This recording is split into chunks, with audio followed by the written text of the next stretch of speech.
여러분, 시아쌤입니다. 이번 영상에서는 정재용의 유리창이라는 작품 같이 공부해 보도록 하겠습니다.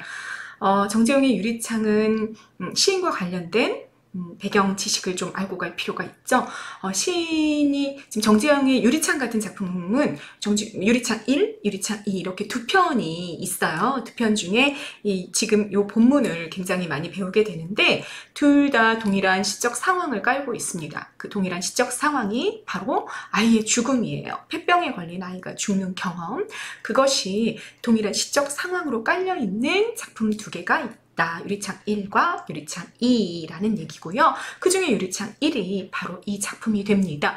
아이 누가 죽었냐, 여기에 대해서는 설왕설래 얘기가 많아요. 아들이 죽었다, 아니다, 딸이 죽은 거다, 이렇게 얘기가 많은데 사실 정확하게는 알 수 없죠. 어쨌든 시적인 상황 자체는 아이의 죽음이라는 상황을 깔고 있다라는 거, 그걸 여러분 첫 번째로 기억을 해놓고 가시고요. 자, 시적 상황을 기억하라는 얘기야. 시적 상황이 뭐다? 아이의 죽음이다. 그 다음에 선생님이 좀 여러분들이 기억하고 갔으면 좋겠는 게 하나가 더 있습니다. 그게 뭐냐면 정재용의 작가의 경향입니다. 작가의 어떤 속성이 뭐냐라는 거죠. 그러면 정재용은 일제감정기 대표적인 이미지스트입니다.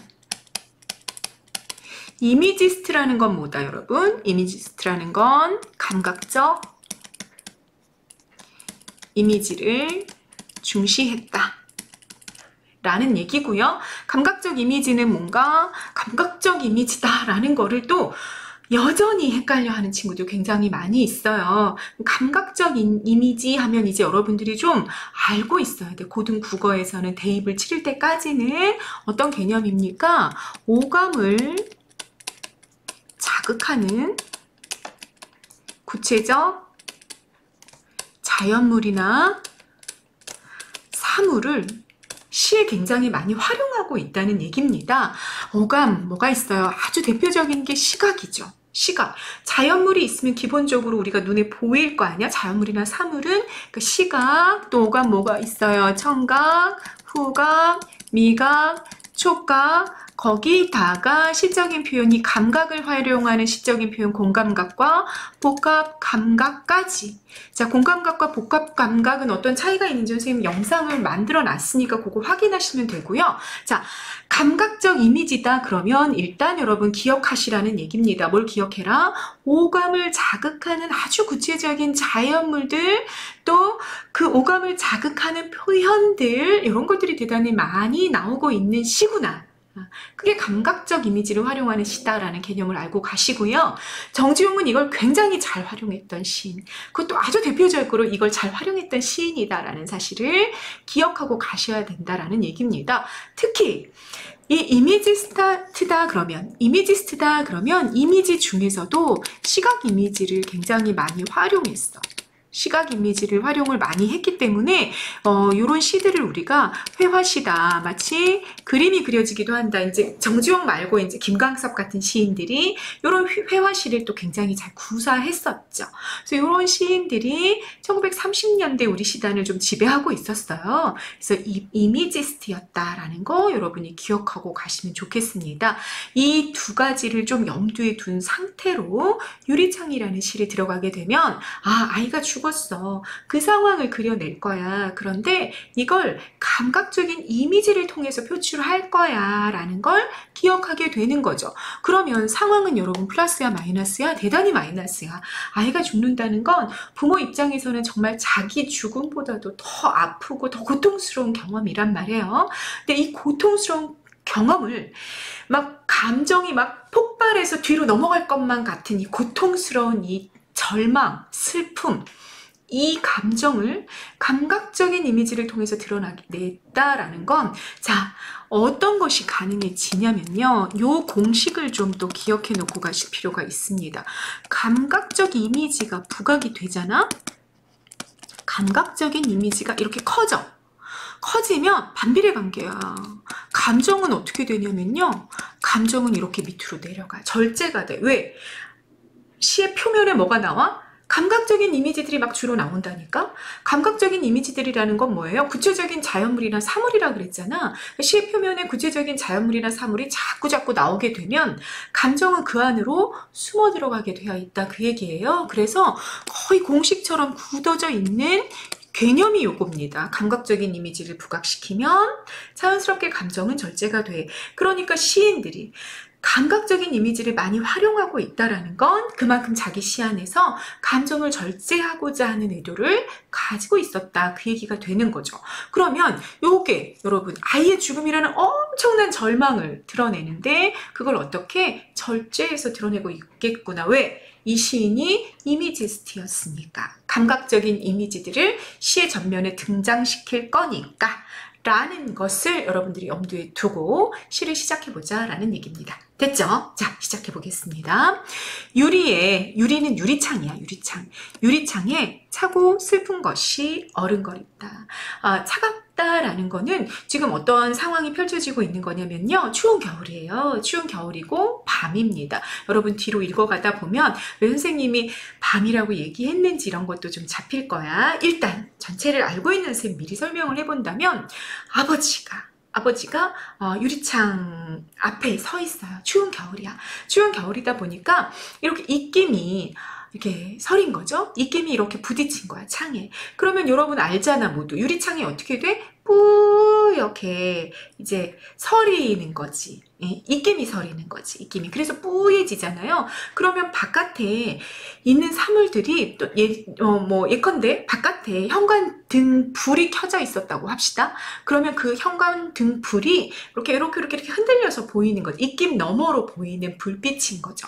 아른아른 흔들흔들 이러면서 보이는 거야. 아버지가 그거 불빛을 본 거지. 예를 들자면 영화 장면처럼 여러분 머릿속에 상상한다면 그럼 거기에 굉장히 바깥은 추운데 차고 슬픈 것이 어른거리는 걸 이렇게 흔들리고 있는 것을 봤다. 그 얘기야. 사실은 뭐야? 그건 아버지의 입김이야. 아버지의 입김인데 아버지의 입김이 바뀐 거야. 모습을 바꿔서 아버지에게 뭐로 보였다고? 차고 슬픈 것으로 보였다라는 얘기입니다. 무슨 말인지 되셨죠? 유리창은 여기서는 어떤 기능을 하게 되냐면 단절과 연결의 이중적인 매개체다. 자, 별표 체크해놓고 가십니다. 이렇게 우리 문학에서는 몇몇 개의 사물이 이중적인 기능을 하는 경우가 있어. 유리창 같은 경우는 여러분 어떤 점에서 단절과 연결일까? 유리창은 여러분 바깥을 보이게끔 하잖아. 안과 밖이 유리창으로 막혀 있으면 바깥을 보게끔 하기는 한단 말이야. 보게끔 하기 때문에 이거는 연결의 매개체가 될 수 있어. 그런데 여러분 만질 수 있어 없어? 유리창 너머에 있는 것을 만지기는 못하잖아요. 그냥 멀찍이서 보게끔만 한단 말이에요. 그래서 단절의 매개체이기도 하다 그 얘기야. 이런 기능을 하는 게 비슷한 게 뭐 문도 있고 그지? 문도 닫으면 단절, 열면 연결 뭐 이런 기능을 하게 되지 않겠어요? 창도 있을 거고요. 비슷하게. 그런 것도 있고요. 또 이런 이중적인 매개체 하게 되면 선생님 지금 언뜻 기억나는 게 그네줄 같은 거. 그네줄 같은 것도 그네를 이렇게 밀면 위로 쭉 올라가지. 상승의 이미지를 가지고 있다가 얘는 어떻게 돼? 떨어져. 이중 매개체가 되는 거야. 상승과 하강을 다 갖죠. 공 위로 튀어 올라 상승. 그런데 반드시 떨어지게 돼 있어. 하강. 종이 비행기 마찬가지죠. 이렇게 이 두 개의 기능을 한꺼번에 가지고 있는 걸 우리가 뭐라 그런다? 이중적인 기능을 가지고 있다라고 이야기하고 유리창이 그 기능을 갖고 있다라는 얘기입니다. 자, 상황이 아이의 죽음이라는 것을 염두에 두고 있으면 자, 유리창이야. 유리창이 있고 아버지는 여기 있는 거야. 이게 화자인 거죠. 그리고 이 너머에서 뭔가 이렇게 파닥파닥 하는 걸 본 거야. 하나만 그려야 되겠다. 또 헷갈리겠다. 아이 한 명이 한 아이가 죽었으니까 자 파닥파닥. 자 지웠다. 네 됐습니다. 자 이게 파닥거리는 걸 본 거야. 파닥거리는 거. 그러면 얘는 뭐가 되겠어? 요거는 뭐로 우리가 해석하고 갈 수 있냐면 죽은 아이의 영혼? 뭐 이런 걸로 볼 수가 있는 거지. 아버지한테 그게 보인 거야. 그게 보였다고 하면 여기는 어떤 공간이 되냐면 저승의 공간이 되는 거죠. 죽음의 공간이 되는 거지. 왜? 죽은 자가 거기에 있으니까.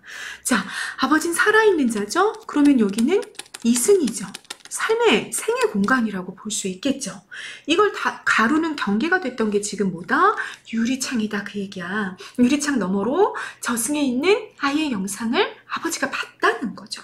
무슨 말인지 아셨죠? 그런데 아이는 만질 수 있어 없어? 아이를 만질 수는 없어. 그래서 유리창이 뭐하고 있다? 이승과 저승을 갈라놓으면서 동시에 연결하고 있다라는 걸 우리가 확인하게 된다라는 얘기입니다. 자, 차고 슬픈 것이 어른거린다, 니은다, 현재형.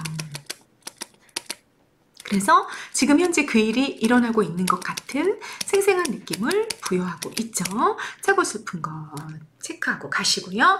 자, 죽은 아이의 영상이다. 죽은 아이의 영혼이다. 이렇게 말씀드렸고요. 표현법, 감정의 대위법이라고 설명했습니다. 감정의 대위법이라는 건 뭐냐면 여러분, 대위법이라는 건 음악하는 사람들은 알겠다. 여러분, 어떻게 하는 거냐면 이렇게 대칭시키는 거래. 음을 막 이렇게 올렸어? 음을 이렇게 올렸으면 똑같이 내려주는 거야. 반대도 가능하겠지. 음을 이렇게 내렸어?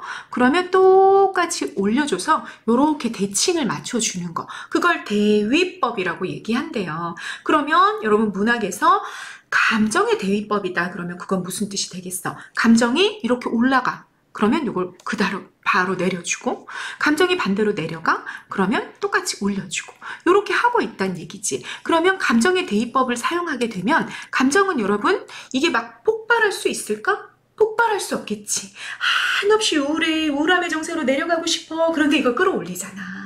그치? 또 반대도 가능해. 막 흥분해서 막 기뻐 고조되고 있어. 근데 확 끌어내린다고. 무슨 말인지 알겠죠? 그래서 감정의 대위법을 사용하게 되면 감정은 어떻게 되게 되겠어? 감정을 절제하게 되겠죠. 그죠? 절제하는 기법 중에 하나가 감정의 대위법이다 그 얘기야. 그러면 차갑다 그러면 밑으로 떨어져 내려가는 감정이고, 슬프다 그러면 막 눈물, 뜨거운 눈물 이런 거 생각하면 위로 올라가는 감정이 되는 거죠. 그래서 이렇게 마이너스와 플러스의 감정을 묶었다 그래서 감정의 대위법이 된다라는 이야기입니다. 그림으로 친다면 여기에 해당이 되겠지. 밑으로 떨어지는 걸 위로 올리는 감정의 절제가 일어났다라는 얘기를 하게 된 거고, 감정의 대위법이 사용이 됐다라는 얘기를 한 겁니다. 이해되셨죠? 대위법이 뭔지 개념 알고 가십니다. 자, 그 다음 차고 슬픈 곳의 표현법 우리 정리했고요. 어른거린다 보면 또 봅니다. 열없이, 힘없이, 맥없이 붙어서서 입김을 흐리우니. 그러면 열없이 붙어선 건 누구야? 시적 화자지. 아버지인 화자가 이 힘이 쭉 빠져 있어. 왜? 아이가 죽었잖아. 그래서 힘없이 이렇게 붙어서 입김을 흐리웠어. 입김을. 그랬더니 길들인 것처럼 언 날개를 파닥거린다. 길들인 것처럼이라는 얘기는 아이와 나의 그 친밀함을 얘기하는 거겠지. 그치? 뭐 어린 왕자의 여우가 어린 왕자에게 했던 그런 말. 너랑 나랑의 친밀함 이런 게 길들인다는 말이야. 그 얼마나 아이와 정말 너무 아이를 너무 사랑했고 이랬다라는 걸 길들인 양 이런 거로 표현해 준 거겠죠. 길들인 것처럼 언 날개를, 바깥은 추운 곳이야. 죽음의 공간이니까 파닥거렸어. 파닥거렸어. 자, 요 언날개를 파닥거리라는 건 마지막 행의 산세와 연결돼서 죽은 아이의 영상 으로 연결이 또 됩니다. 산세라고 뒤에 나오거든요. 이따가 확인하세요. 그래서 여기 1행부터 3행까지를 보면 죽은 아이의 영상과 관련된 어구가 2개가 나온 거야. 차고 슬픈 것도 죽은 아이의 영혼, 죽은 아이의 모습이고 언날개도 그런 거죠. 그래서 1행부터 3행까지가 기라고 보면 유리창에 비친 죽은 아이의 영상을 아버지가 만나는 장면이 그려졌다라는 얘기입니다. 그 다음 보십니다. 지우고 보고 지우고 보아도 화자의 반복된 행동이 나타났죠. 그런데 이 행동은, 이 반복된 행동은 정서를 끌어안고 있어. 정서, 어떤 정서? 죽은 아이에 대한 그리움, 안타까움, 슬픔의 정서를 끌어안고 있어. 자, 무슨 말이냐면 유리창이 있었다고. 그런데 입김이 서려서 막 뿌해. 그러면 막 바깥에서 파닥거리는 게 보이는 거야. 그러면 얼른 지워.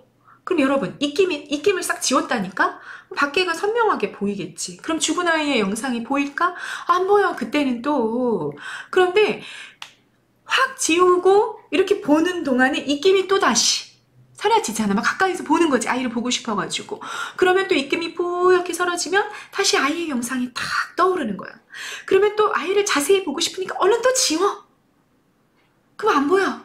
근데 입김이 또 뽀얗게 서려. 또 보여. 또 지워. 이거를 아버지가 밤새 한 거야. 밤새. 지우고 보고 지우고 보고. 이렇게 반복된 행동이 있었다고.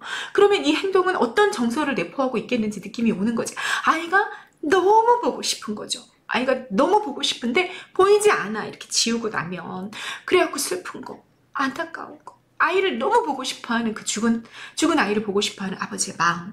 그것이 행동으로 표출된 부분이 어디니? 라고 물어보면 지우고 보고 지우고 보아도 이렇게 얘기해 줄 수 있어야 된다. 그 얘기입니다. 어떤 상황인지 여러분 아시겠죠? 자꾸 입김이 어떻게 보면 되게 바보 같은 거지. 아버지가 입김이 뿌옇게 서려지면 바깥에 보이고 지우면 안 보이고 그 밤새 반복했다. 반복된 아버지의 바보 같은 행동, 그 행동의 안에 내포되어 있는 건 죽은 아이를 너무나 보고 싶어하는 부모의 마음이었다. 그 얘기가 되는 겁니다. 이해되셨죠? 새까만 밤이 밀려나가고 밀려와 부딪혀. 내가 딱 지우는 순간 나에게 오는 건 새까만 밤이었다. 그 얘기야. 그러면 이 밤이라는 건 어떤 기능을 하는 거야? 죽은 아이와의 단절감, 거리감을 강화시키는 거지. 왜?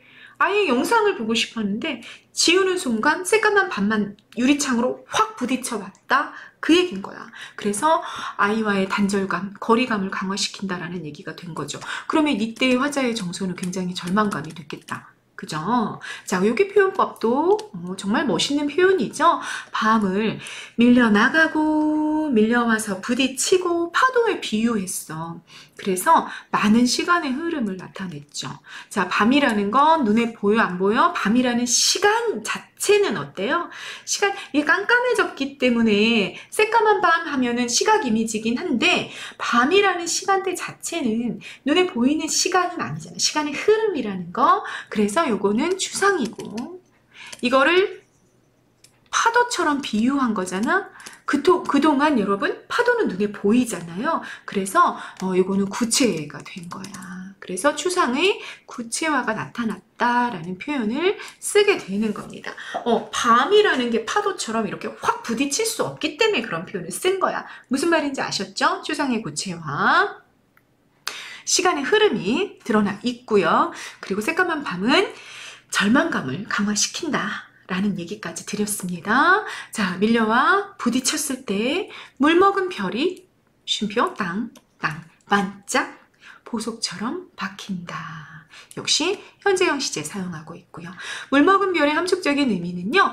눈물 너머로 바라본 별이라고 우리가 이야기할 수 있겠습니다. 어떻게 한 거야? 딱 지웠을 때 새까만 밤이 훅 부딪혀오고 그랬을 때 아버지의 그 절망은 눈물로 표출이 됐을 거야. 눈물 어린 눈으로 이렇게 하늘을 보면 저쪽에서 반짝 보석처럼 별이 탁 빛났고 그 별이 내 가슴으로 와서 확 박히는 그런 장면이 그냥 이 장면만 뚝 떼어놓고 봤을 때는 정말 아름다운 장면이 딱 나왔는데 여러분 이 눈물은 아버지의 눈물이었을 거야. 아이를 너무너무 보고 싶은 아버지의 눈물이었을 텐데 그 눈물 너머로 바라본 별이 물 먹은 별이다. 그러면 별이 물을 먹은 게 아니라 사실은 아버지의 눈물이었던 거잖아. 그러니까 물 먹은 별에 사용된 표현법은 뭐다라고 얘기할 수 있는 거야? 감정이입이라고 이야기할 수 있을 거야. 별이 물을 먹을 수는 없는 거지. 눈물을 머금고 있는 건 누군 거야? 아버지의 감정이니까. 자, 별 객관적 자연물에 아버지의 정서가 결합이 되어 있는 감정이입의 공식이 그대로 나타나 있다라는 거 확인하시고요. 자, 함축적인 의미는 뭐냐? 그러면 별은 뭐로 볼 수 있겠구나. 왜 우리 그런 얘기 많이 있잖아. 사람이 이승에서 사람이 죽으면 별이 하나씩 생겨난다잖아. 그러니까 별이라는 건 죽은 아이의 영혼이겠구나라고 우리가 생각할 수 있는 거지. 그래서 별이 반짝했을 때 그 별의 모습, 그 순수하고 아름다운 아이의 영혼이 보석처럼 자기 마음속에 아버지의 마음속에 확 박히는 그런 장면. 아이를 잊고 싶어 하지 않는, 잃어버리고 싶어 하지 않은 아버지의 마음이 물먹은 별이 반짝 보석처럼 내 마음에 박혔어. 이렇게 표현했겠지. 자, 여기 반짝 앞뒤에 쉼표가 있습니다. 이런 쉼표 같은 경우도 여러분 시인은 그냥 아무렇게나 배치하는 게 아니야. 쉼표는 정확히 시인의 계산과 의도를 가지고 여기 나타난 거지. 물먹은 별이 쉼표 반짝 쉼표 했을 때 반짝이는 별의 모양이 부각이 되는 거면서 감정의 순간적인 집중, 물 먹은 별이 반짝 집중하게 되는 거지. 몰입하게 되고 그렇게 감정의 순간적인 집중을 드러내는 기능을 뭐가 했다? 여기 반짝 앞뒤의 쉼표가 하고 있었다. 감정을 농축해서 아주 집중하게 만들어주는, 반짝에 집중하게 만들어주는 그런 문장 부호가 뭐였다? 반짝 앞뒤의 쉼표였다라는 얘기가 됩니다. 이해되셨죠? 자, 이제 승은 길을 이어받아서 내용이 전개되는 거잖아. 승이 4행부터 6행까지인데 보면 죽은 아이에 대한 그리움을 드러내고 있고 죽은 아이의 영혼과 관련된 어구가 물먹은 별이 또 나왔다. 그러면 기구에서 뭐 있었어? 차고 슬픈 것이 있었고 언 날개가 있었고 승구에서 뭐가 있었어? 여러분 물먹은 별이 있었다라는 것까지 죽은 아이의 영혼, 죽은 아이의 모습과 관련된 시구들을 잡고 가라 그 얘기입니다. 그 다음 넘어갑니다. 밤에 홀로 유리를 닦는 거 누구야? 누가 유리를 닦고 있어? 화자가 유리를 닦고 있죠. 그 닦는 건 밤에 나 혼자 밤새 유리를 닦고 있는 것은 외롭고 황홀한 심사위원이 정말 유명한 표현이 나왔습니다. 유리창에 정말 가장 유명한 표현이 뭐니? 라고 물어보면 바로 이 표현이 돼. 외로운 황홀한 심사위원이. 표현법은 여러분 무슨 형용이자 역설이죠. 역설이라는 건 뭐야? 문장상 모순이 나타나는 거야? 말도 안 되는 거야? 상식적으로는 전혀 이해가 되지 않는 그런 진술을 우리가 뭐라 그래? 역설이라 그래. 그런데 상식적으로는 이해가 되지 않지만 인생의 상식으로 표현할 수 없는 깊은 진리, 진실을 드러내게 되는 게 또 뭐야? 역설이야. 그러면 여러분 외로운데 어떻게 황홀해? 황홀하다는 건 플러스의 정서고 외롭다는 건 마이너스의 정서잖아. 근데 어떻게 외로우면 황홀할 수 있겠냐라는 얘기지. 자, 어떤 진실을 드러내고 있어요? 어떤 진실을? 어떤 상식적으로 이해될 수 없는 이 표현은 도대체 뭘 드러내고 있냐 그거야. 외롭지 지금. 외로워. 왜 외로워? 아이가 죽었잖아. 아이가 죽었으니 아버지는 철저히 외로움 속에 빠져 있습니다. 내 옆에 있던 아이가 없단 말이야. 그런데 황홀해, 이 밤은. 왜 황홀해? 아이의 영혼을 보잖아. 아이의 이제 이승엔 사라지고 없는 아이의 영상을 유리창 너머로 만난단 말이야. 그러니 너무 황홀한 거지. 그래서 밤새 어떻게 유리창을 지우고 보고 지우고 보고를 반복하고 있다라고 자기의 마음을 이렇게 역설로 표현해주고 있는 중입니다. 무슨 형용? 무슨 형용은요 뭐냐면 수식하는 말과 수식을 받는 말 사이의 모순이라고 해석하셔도 되고요. 수식 어구가 2개 이상 나왔다 그러면 수식 어구 사이의 모순을 우리가 뭐라고 보는 거야? 모순 형용이라고 본다고. 형용사들이 부딪혔는데 형용사가 이제 꾸며주는 말을 하게 되는 거지. 이럴 경우에. 그런데 이 2개의 형용사가 나타났다면 나타난 2개의 형용사끼리의 충돌이기도 하고 또는 예를 들어 뭐가 있을까? 뭐가 있을 수 있을까?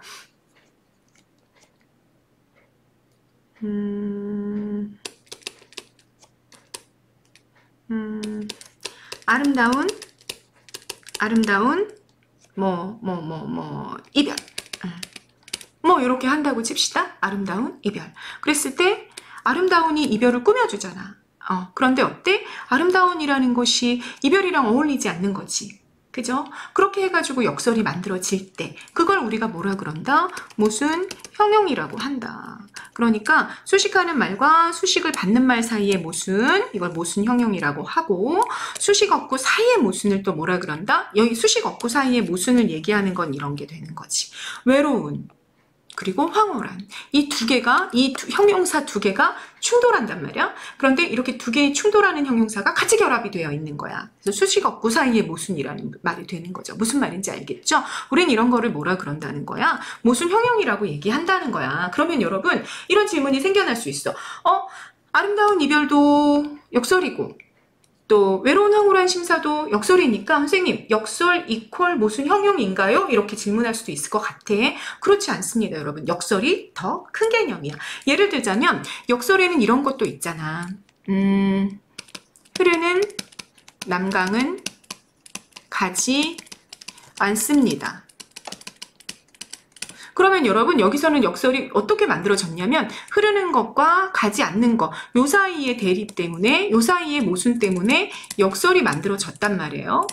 그죠? 그런데 흐르는 남강 자체는 이게 꾸며주는 말이고 이게 꾸밈을 받는 말이잖아. 근데 여기 사이에서 역설이 나타나지는 않았다고. 그죠? 그러니까 이런 것도 역설이라고 봤을 때 이 모순 형용은 역설이 포함되어 있긴 하지만 모순 형용 그 자체가 역설은 아닌 거지. 하나만 더.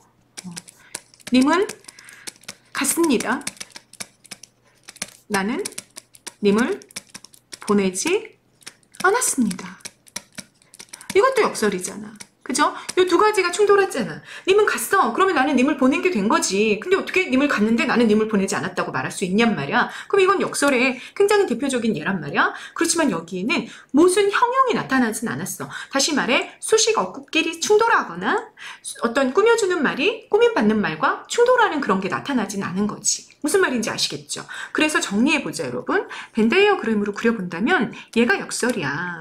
그리고 여기 안에 굉장히 큰 비중을 차지하고 있긴 해요. 무슨 형용이 존재하고 있다. 이렇게 개념을 정리하고 갈 수 있겠습니다. 됐죠? 아무튼 여기는 무슨 형용이자 역설인 것이 사용이 된 거죠.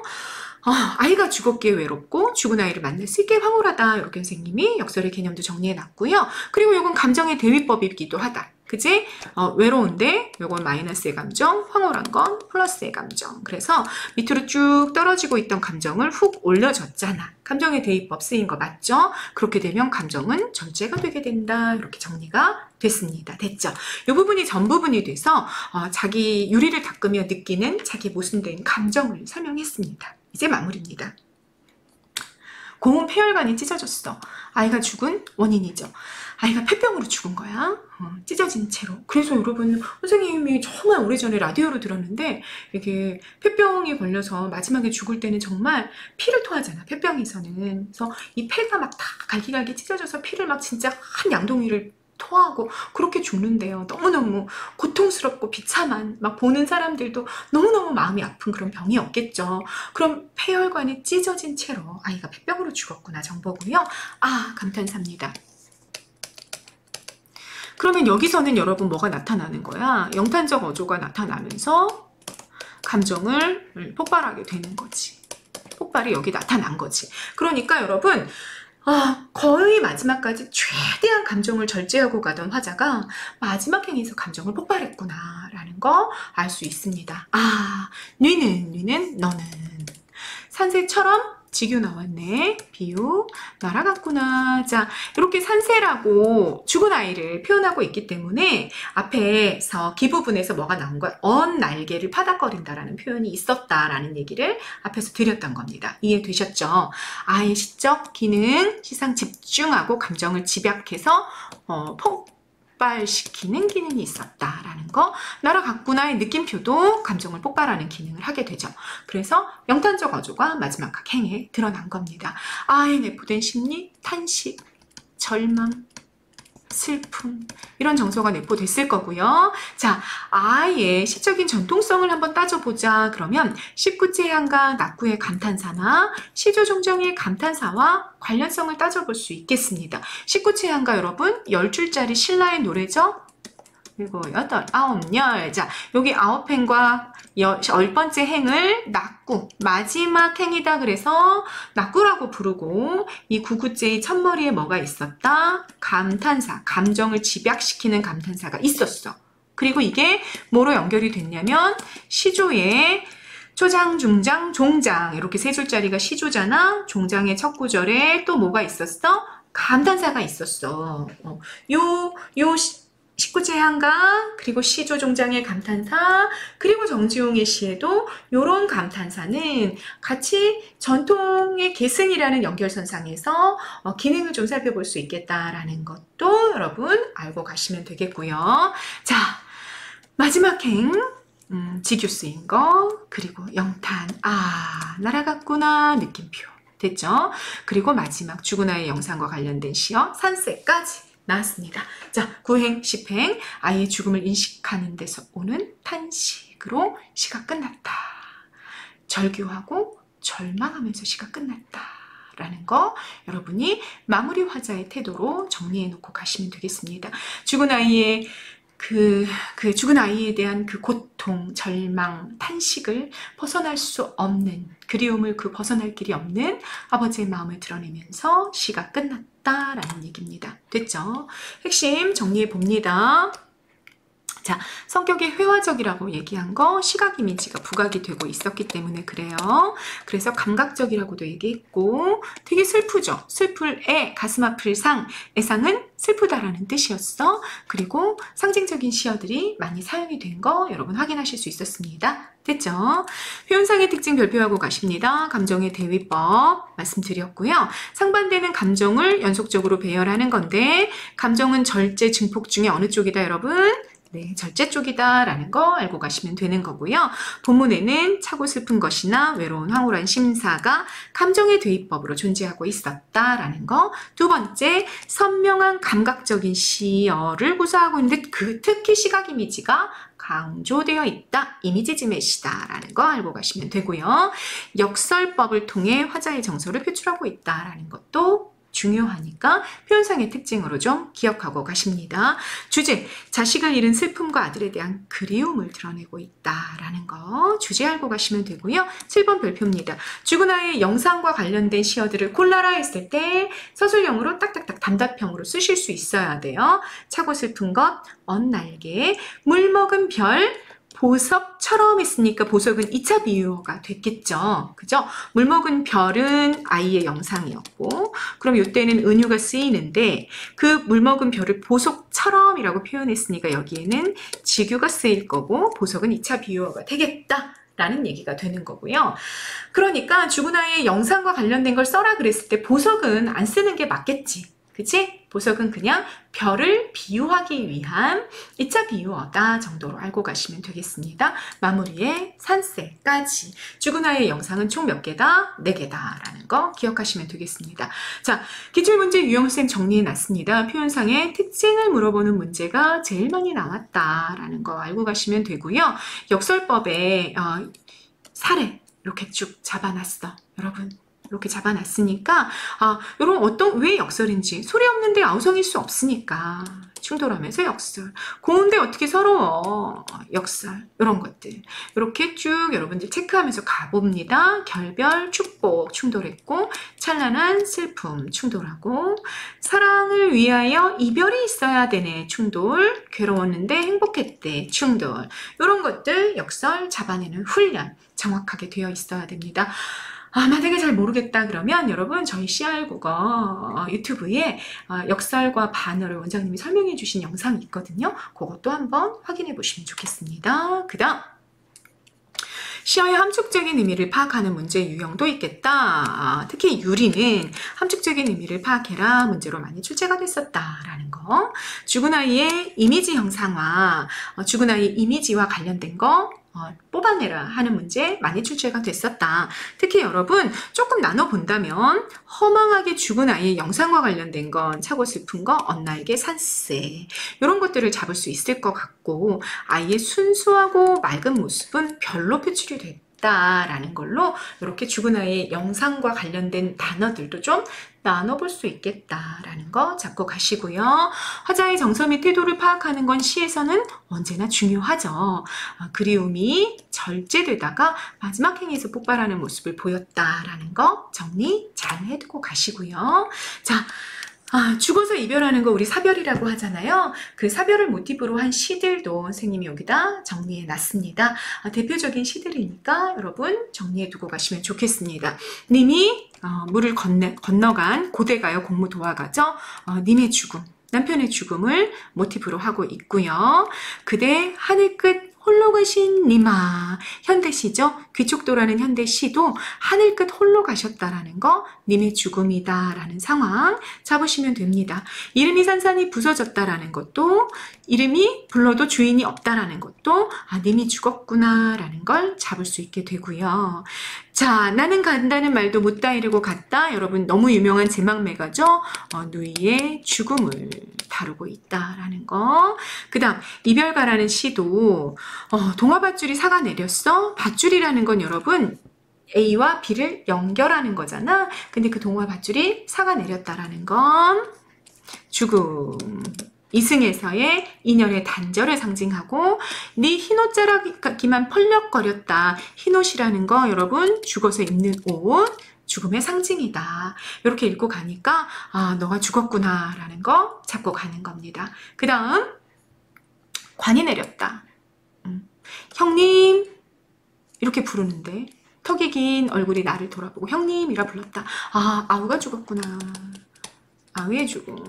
자, 같은 시인의 시죠? 황몽울의 시니까 너도 아우라고 볼 수 있겠구나. 혈육의 죽음을 다루고 있구나. 이 시는 그러면 5번, 6번은 유리창이랑도 연결이 잘 되겠다. 몇 번도? 4번도 혈육의 죽음이니까 이 가족의 죽음이라는 점에서는 또 연결이 훨씬 더 많이 될 수 있겠다라는 것도 알 수 있습니다. 7번 마찬가지죠. 산이 저물었고 저녁밥상에 아기가 없어. 아이의 죽음이구나. 그러면 유리창이랑은 훨씬 더 연결이 정확하게 또 매칭이 되어 있겠다라는 거 알 수 있죠. 1번, 2번, 3번 같은 경우는 님의 죽음이니까 요건 또 같은 죽음을 사별을 다루고 있지만 유리창이랑은 또 살짝 거리가 있구나. 혈육의 죽음이나 아이의 죽음이 아니니까. 무슨 말인지 아시겠죠? 이렇게 세부적으로는 또 공통되는 것들 속에서도 세부적인 것들은 좀 나눠볼 수 있으면 훨씬 좋겠다라는 생각이 듭니다. 네, 유리창이라는 시였습니다. 감각적인 이미지스트였던 시인이 아이의 죽음을 어떻게 시적으로 예술적으로 형성화해 놓고 있는지를 여러분들이 잘 점검하고 가시면 되겠습니다. 네, 이번 영상은 여기까지 찍겠습니다. 중요한 표현법들 많이 나왔어요. 여러분 잘 정리하고 가십시오. 감사합니다.